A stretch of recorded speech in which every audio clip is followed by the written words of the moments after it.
Halo semuanya. Halo. Kenalin, gue Dava dan ini dua teman gue. Yang pertama ada Hilmi dan yang kedua ada Rehan. Jadi kita di sini mau ngebahas tentang topik. Yang pertama ada apa? Berita hoax Dan yang kedua ada informasi palsu. ya. Nah, teman-teman, buat yang menyaksikan video ini dimanapun kalian berada, semoga kalian selalu diberikan keberkahan oleh Allah Subhanahu Wa Taala. Oke, langsung saja ke topik yang pertama, yaitu ada berita palsu. Palsu. Sebelum kita bahas berita palsu, dalam berita palsu itu tuh ada apa aja sih, An? Kalau yang pertama itu ada berita hoax, Yang kedua ada berita propaganda. yang ketiga itu ada jurnalisme kuning. Oke, di antara kalian berdua, ada nggak sih yang punya contoh kasus tentang berita palsu, berita hoax ini? Nah, menarik Dap untuk dibahas. Ada salah satunya itu mengenai isu Mahfud MD. Katanya sih beredar di berita ya, bahwasanya Mahfud MD itu telah dilantik oleh Bapak Prabowo sebagai Jaksa Agung. Oh iya, tahu itu. Itu memang sangat menyebar ya informasi itu di publik gitu. Ah, betul. Sangat seliweran. Seliweran. Di platform media manapun ya kan. Nah, kemudian kan ditelusuri, di cross check berita ini faktual atau tidak, dan memang ternyata berita ini itu sangat hoax gitu atau sangat bohong. Nah, kalau memang berarti kan ada apa gitu. Kenapa bisa mengatakan fakta bahwa berita itu sangat hoax atau bohong? Karena ada lagi di situs Komdigi. Oh, di situs Komdigi. Situs website dari pemerintahan. Pemerintahan itu dari Komunikasi Digital dan Informasi. Iya. Dan itu terpercaya itu berita itu. Terpercaya. Jadi Komdigi itu merilis bahwasannya berita tentang Mahfud MD yang menjadi jaksa ini adalah berita yang sangat hoax. Dan memang kalau ditelusuri itu berita hoax ini berita yang dibuat secara sengaja, yang memang jahat dan memang untuk menggiring opini masyarakat gitu. Adanya berita hoax ini. Kalau memang kita telusuri sebenarnya kenapa sih Mahfud MD jadi salah satu isu gitu. Sebenarnya luas, tapi kan kita berbicara soal bohong atau tidaknya berita ini itu. Terus tapi kita cerita tentang bohong apa enggaknya sih ini. Ngasih informasi ke publik tuh bener gak sih? Dan berita pada nyatanya daripada ini hoax.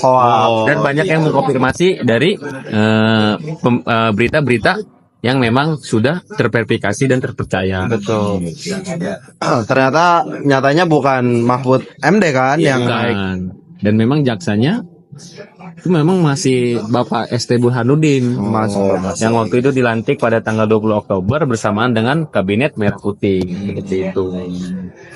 kalau buat gue sendiri nih ya, gue mau tanya ke kalian berdua, gimana sih caranya biar kita tuh bisa lebih melek lagi, bisa lebih pinter lagi cara memilah-milih berita ini. Kalau dari gua Oke, sih ya. dari Rehan dulu ya. Misalnya kalau dari gua tuh kita ada informasi nih bisa kayak berita dari WhatsApp grup atau dari semacamnya lah kayak TikTok segala macam. Kita jangan percaya dulu sama berita itu. Nah, Kita telusuri dulu matang-matang gitu. Dan oke, di WhatsApp grup ada media-media yang kita tidak kenal gitu kan. Tapi kita harus mencari di media-media yang terkenal seperti Kompas, Detik, itu pasti terpercaya. Kalau misalnya di media itu berbeda hasilnya sama media yang di Kompas sama beritanya berbeda, bisa jadi itu berita hoax begitu. Jadi kita harus teliti dulu dan riset berita itu seperti apa begitu. berarti cari media yang memang terpercaya, Iya. terverifikasi. Apalagi tadi isu contoh kasusnya tentang politik ya. Politik, benar. lebih ke politik. Oke, tadi kan kita udah bahas nih ya tentang berita palsu nih. Betul. Sekarang kita masuk topik kedua, Yaitu? yaitu ada informasi palsu. Sebelum kita lebih jauh ke informasi palsu ini, kita tuh harus tahu bahwasanya di informasi palsu ini tuh Terbagi 3 macam sih. betul. tepatnya. Yang pertama ada misinformasi, yang kedua ada disinformasi, yang ketiga ada malinformasi. Malinformasi. Kalau misalkan buat disinformasi, pengertiannya apa sih Muhammad Rehan? Kalau itu tuh disinformasi itu pengertian gini ya, informasi yang sengaja dibuat.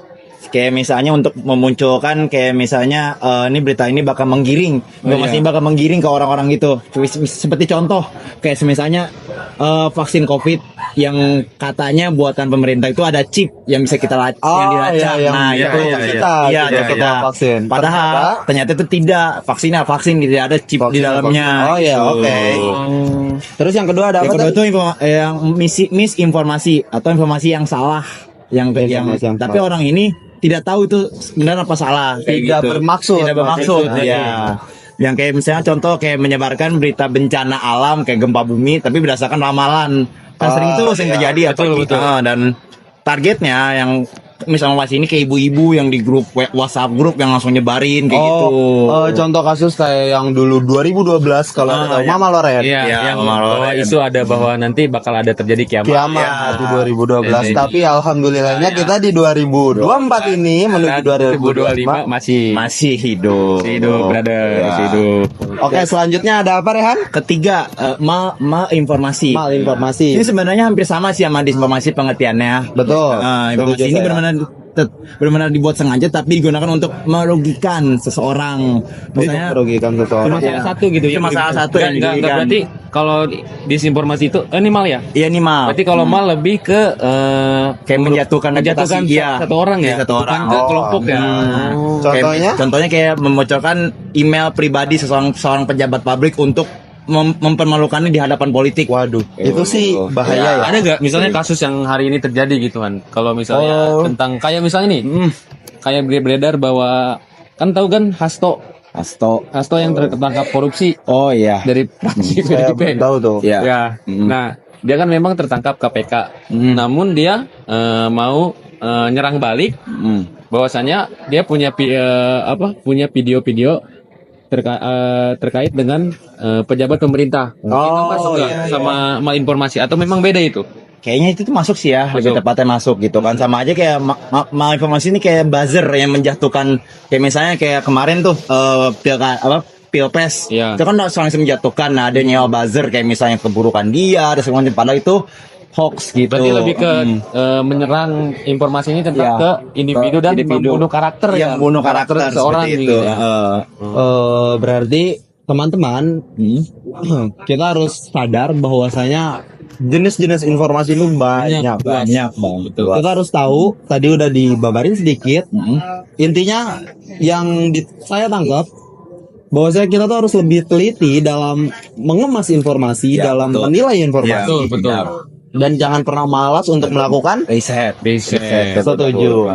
Dan lebih baik disarankan jika membaca berita lebih baik ke website yang terpercaya, Betul. atau media yang Berita atau informasi, Informasi yang terpercaya. dan jangan gampang termakan gitu. opini ya, Teropini. opini tergiring. Kita harus Tergiring, lebih ya. skeptis gitu, harus lebih curiga Curiga bahwa informasi lagi. ini memang tujuannya untuk apa gitu. Betul. Agar kita tidak tersesat nantinya. Ya, betul sekali. Saya rasa juga kalau untuk curiga akan informasi gitu, itu tuh Hal yang wajar gak sih? bukan wajar bahkan Rehan. Jadi menurut saya kayak kita harus ditekankan gitu. Oh iya, benar. Bagaimana kan seperti yang kita tahu kita boleh curiga akan tetapi tidak menuduh ya kan. Betul. Tidak menuduh dengan asal berbicara gini. Kita curiga itu hal yang disarankan.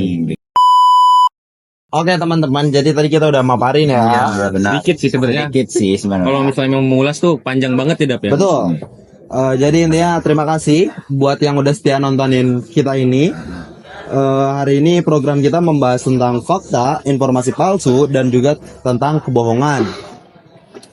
Semoga apa yang telah kita diskusikan bisa membantu kalian lebih bijak dalam menyaring informasi yang kita terima setiap harinya. Entah itu dari platform media manapun, contoh TikTok, Instagram, dan lain-lain. Lainnya sih. Pokoknya intinya harus lebih jeli, harus lebih pintar memilah-milih informasi atau berita yang kita terima sehari-hari.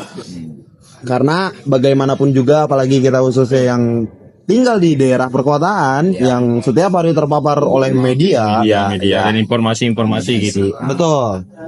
Intinya jangan mudah terjebak dalam hoax dan selalu ingat untuk berperang dalam fakta yang valid.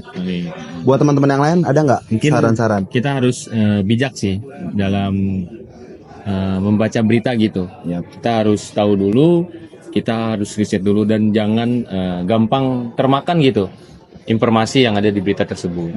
Karena kita wajar gitu. Untuk skeptis, untuk curiga terhadap isi berita tersebut. Begitu sih. Harusnya intinya harus bijak dalam memilih berita agar kamu tidak tersesat nantinya. Apalagi di era digital sekarang Iya, ini. betul sekali. Iya. Karena gampang, kadang-kadang masyarakat Indonesia itu gampang termakan gitu. Betul, Oleh setuju saya. berita hoax gitu. Iya. Makanya dan juga perlunya terus-menerus kita memerangi hoax dan kita terus-menerus juga edukasi kepada masyarakat luas. Stop sebarkan hoax, Wah. sebarkan hoax.